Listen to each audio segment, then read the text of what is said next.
prenez la parole de Dieu au sérieux. Mais pas seulement. Prenez vos rêves au sérieux. Parce que Jacob, qu'est-ce qui a déterminé toute sa vie? Un rêve. Nous, parfois, on rêve et puis, bon, oui, on a rêvé. S'il avait fait ça, Jacob, et s'il n'avait pas pris au sérieux ce qu'il a entendu de la part de Dieu, son destin, sa destinée, son avenir, on va dire, tout ce qu'il est devenu ne serait peut-être pas arrivé. Donc prenez, c'est un avertissement que je vous donne, prenez la parole de Dieu au sérieux, la parole prophétique, prenez-la au sérieux. Elle a le pouvoir de transformer votre vie. Et là aussi, c'est toute notre espérance. Gardez l'espérance de sa gloire. Pourquoi? Parce que si vous gardez l'espérance de sa gloire, vous la vivrez. Gardez la foi et vous manifesterez la révélation des fils et des filles du royaume de Dieu. Donc la dimension de la gloire nous est destinée et nous est accessible. J'ai pris l'exemple de Jacob exactement pour nous parce que cette dimension de la gloire, elle nous est accessible et la dimension de cette gloire, elle nous est destinée au commencement, dès la création. Elle nous est complètement accessible. Le temps est venu de relever le défi et d'aller encore plus en profondeur, conduit par l'Esprit, dans la connaissance de Dieu. On va aller sur, voilà, ici. Philippiens, chapitre 3, verset 8. Je vais vous le lire. Il y a un temps dans lequel nous sommes pour descendre de plus en plus dans les profondeurs ou de monter de plus en plus haut. Voyez-le comme vous voulez.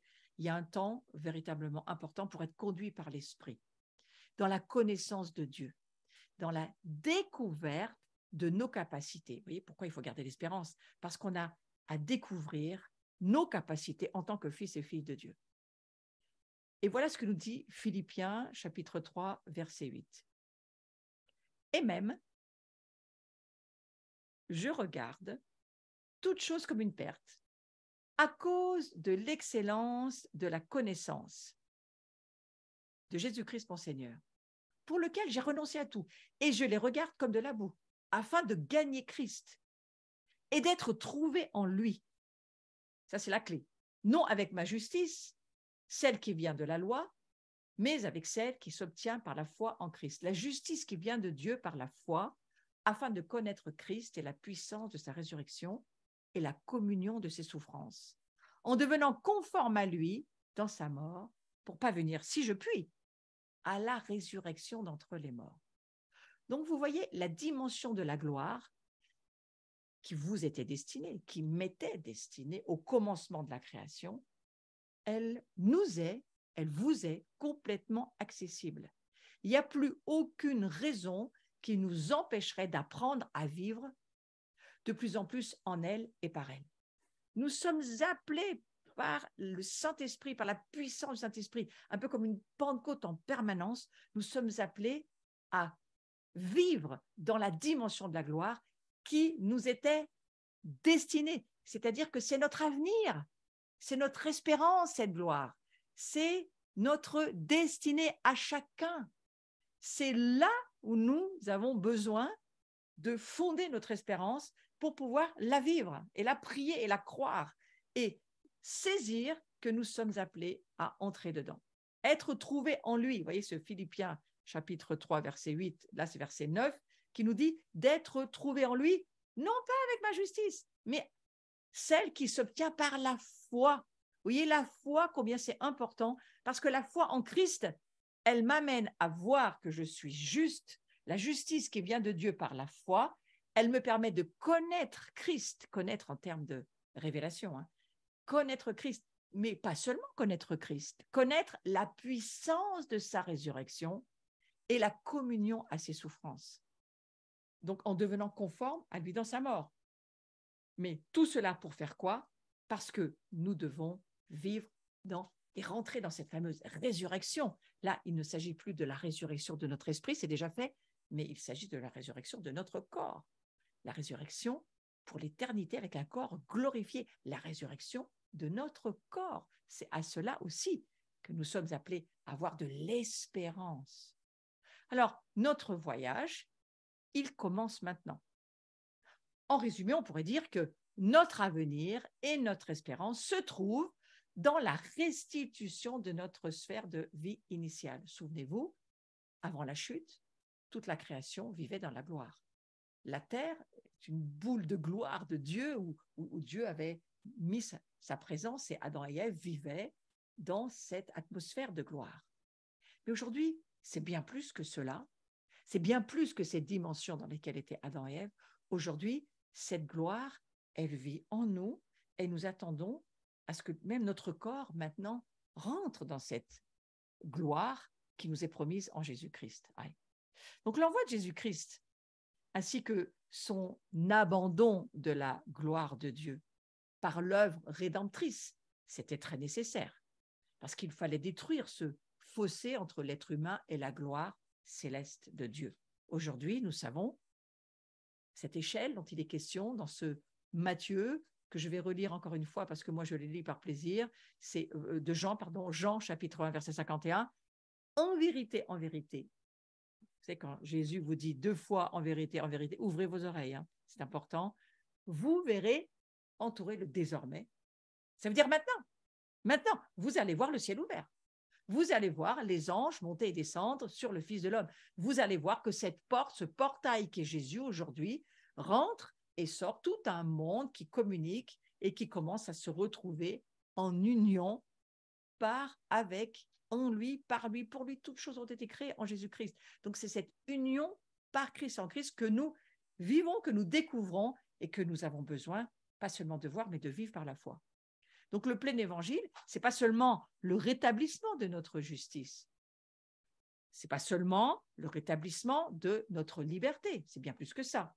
Ce n'est pas seulement le rétablissement de notre santé à travers l'œuvre de Jésus-Christ. C'est bien plus que ça. C'est la restitution de notre sphère de vie initiale, c'est-à-dire la gloire de Dieu. Et Jésus s'est dépouillé de sa gloire auprès du Père, afin que nous puissions accéder à cette gloire à travers lui. Donc aujourd'hui, ne pensons pas seulement à ce trône de la grâce et à cette nouvelle route qui nous amène à ce trône de la grâce, oui, mais à cette nouvelle route qui nous amène bien plus que ça, carrément dans la Jérusalem céleste, avec tous les justes, avec tous les anges, avec tous les saints, avec tous les premiers-nés. Ce fameux verset de Hébreux 12, vous savez, qui nous dit qu'il y a vraiment une nouvelle route, une route kainos, qu'on doit découvrir. Et dans cette maison de Jean de cet été vers laquelle nous allons très, très bientôt, eh bien, c'est ce que nous voudrions expérimenter. Nous voudrions expérimenter, nous laisser aller, emmener, alors que nous adorons Dieu, à découvrir ces nouvelles routes élevées. Hein, on appelle ça des messilotes, hein, on peut appeler ça comme ça en hébreu. Ce sont moi j'appelle ça des canopées, ces routes suspendues. Nous sommes allés en Malaisie avec mon époux et nous avons vu ces fameuses routes suspendues où vivent une faune, une flore très spéciale. Elle ne peut pas vivre en haut, elle peut vivre qu'en haut, qu'à la hauteur de cette route élevée. Eh bien, c'est vraiment une préfiguration de ce que nous voulons vivre dans ces jours. Apprendre ensemble à nous laisser aller sur ces routes, sur ces chemins nouveaux que nous avons besoin de découvrir, de connaître. Eh bien, Jésus, il s'est dépouillé pour ça. Il ne s'est pas seulement dépouillé pour que vous soyez pardonnés de vos péchés. Ce qu'il nous demande aujourd'hui, c'est qu'on accède à travers lui à cette gloire et qu'on puisse accomplir des beaucoup plus grandes œuvres que lui, il en a accompli sur terre. Oui, vous voyez, il y a ces miracles, ces signes, ces prodiges qui sont en train d'arriver, qui vont nous être révélés. On va en avoir besoin. Les combats vont s'intensifier. Oui, l'obscurité va être de plus en plus obscure, mais nous, on va avoir des couloirs supérieurs, des routes très différentes de ces routes terrestres. Et sur ces routes-là, nous allons pouvoir voyager, nous déplacer et pouvoir amener ce ciel sur la terre où nous sommes, quoi qu'il en soit incarné, où nous vivons. Donc Jésus, il est devenu pleinement ce Fils de l'homme, en dehors de la gloire, pour que nous devenions à travers lui des fils et des filles au cœur de sa gloire à lui, aujourd'hui qui nous est ouverte, ça nous est promis, c'est là, c'est pour nous. Alors, il y a 2 choses que j'aimerais faire comme invitation avant de prier. Premièrement, la maison de Jean, nous allons expérimenter pendant 3 jours à chercher ces chemins, alors rejoignez-nous, bienvenue. Nous n'aurons que 2 soirées en YouTube ouvertes, sinon la maison est fermée, tout se passe à l'intérieur de la maison, et là, pas de Zoom, pas de réunions en ligne parce que nous voulons explorer et chercher de nouvelles choses. Donc, c'est seulement du présentiel. Mais vous pouvez encore vous inscrire, vous avez encore le temps. Et puis, autre chose aussi, il y a ce temps à gagner. J'aimerais vraiment en parler parce que je crois que c'est quelque chose de très particulier. Ce temps à gagner où Carlos Payan a invité Georg Karl, qui est un homme qui vraiment vit dans cette dimension-là, un homme qui vit la gloire de Dieu, c'est un Allemand, et qui vient en France, je crois, pour nous aider à avancer sur ces domaines de la gloire de Dieu. Alors là aussi, ne ratez pas ces moments de gagnère, c'est la dernière semaine de juillet. Ne ratez pas, ce sont, selon moi, dans l'agenda de Dieu, des moments extrêmement importants où des choses vont se passer, des nouvelles choses dans lesquelles on va pouvoir entrer. Chacun va travailler à vivre et à fonder son espérance sur la gloire de Dieu. Alors Seigneur, je te remercie.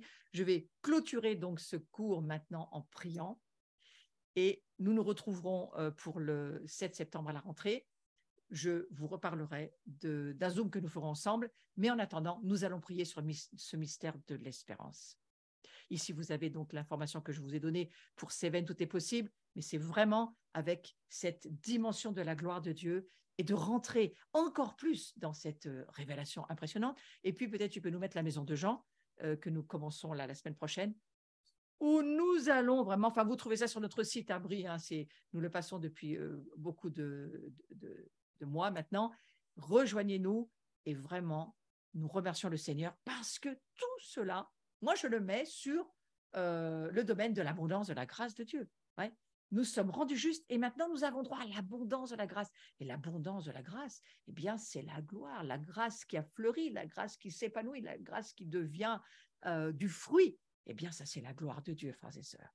Donc, je prie que cette gloire puisse s'épanouir dans votre vie, que vous puissiez continuer à marcher ou commencer, si c'est votre cas, commencer à marcher dans les dimensions de la gloire de Dieu. Mais surtout, gardez cette espérance. Cette espérance, elle est fondée sur ce que nous dit la parole de Dieu. Et la foi, elle est fondée sur la parole. Dieu nous donne une parole prophétique, un songe, un rêve. Dieu nous donne une parole. C'est vraiment lui, on en est sûr. Et à partir de là, nous allons prier avec foi et nous allons voir cette espérance arriver pour nous, à quelque chose de réel, une réalité. En tous les cas, nous savons que Jésus revient, nous savons, nous l'attendons, nous attendons son royaume glorieux. Et en attendant, nous voulons être ces canaux que chacun de nous, chacun de vous qui êtes là à écouter ce dernier cours sur le mystère de l'espérance, vous soyez porteurs de cette espérance, soyez cette génération porteuse d'espérance, que ceux qui sont autour de vous puissent entendre cette réalité, ces réalités invisibles que vous allez amener au visible en parlant de la part de Dieu et en amenant une révélation aux personnes qui ont besoin de trouver de l'espoir là où il n'y en a plus, besoin de trouver une guérison là où il y a la maladie, besoin de trouver la liberté là où il y a captivité, besoin de trouver pureté là où il y a impureté, où il y a besoin d'assainissement au travers de la parole de Dieu. Tout est possible. Dis seulement une parole, Seigneur Jésus, et la chose arrive. Une parole de Dieu et la chose arrive. Donc, c'est ce que je prie pour chacun de nous cet été, que nous puissions nous marcher et nous ouvrir à écouter ce que la parole de Dieu nous enseigne et que notre espérance puisse continuer à prendre de la hauteur, de la profondeur, de la largeur, parce que cette espérance, c'est elle qui fait que nous attendons le retour de Jésus, mais nous attendons aussi à voir ce ciel en attendant ce retour descendre sur la terre, se manifester pour que des âmes puissent naître de nouveau et devenir des esprits vivifiés et pour que un grand nombre de personnes puissent découvrir leur Père, qui sont fils et filles de la famille de Dieu, découvrir qu'ils ont une famille, qu'ils ont un royaume qui les attend et que déjà, dès à présent, ils peuvent le vivre. Et pour cela, frères et sœurs, soyez ces porteurs d'espérance, soyez ces bras tendus, soyez ces personnes qui pouvaient amener ceux qui sont autour de vous dans la révélation, la nouvelle naissance, le baptême du Saint-Esprit, cette justice que Christ nous offre et cette abondance de la grâce qui nous est offerte avec tout l'héritage qui nous est promis. Frères et sœurs, je vous souhaite de passer un magnifique été. Moi, pour ce cours, je vous retrouve le 7 septembre. Je vous promets que j'ouvrirai un Zoom et que nous allons peut-être commencer en nous parlant et en nous rencontrant et en relisant un petit peu tout ce que nous avons vécu ou vu ou appris ou tout ce qui va nous revenir, même si il va y avoir cet été qui sera au milieu de tout ça, mais on va pouvoir refaire une relecture et on va se reparler dès la rentrée. Voilà, je vous souhaite une belle soirée à chacun, à chacune et à très vite pour ceux qui nous rejoignent dans la maison de Jean avec plaisir. À très vite, à très bientôt. Portez-vous bien. Bon été à chacun, à chacune.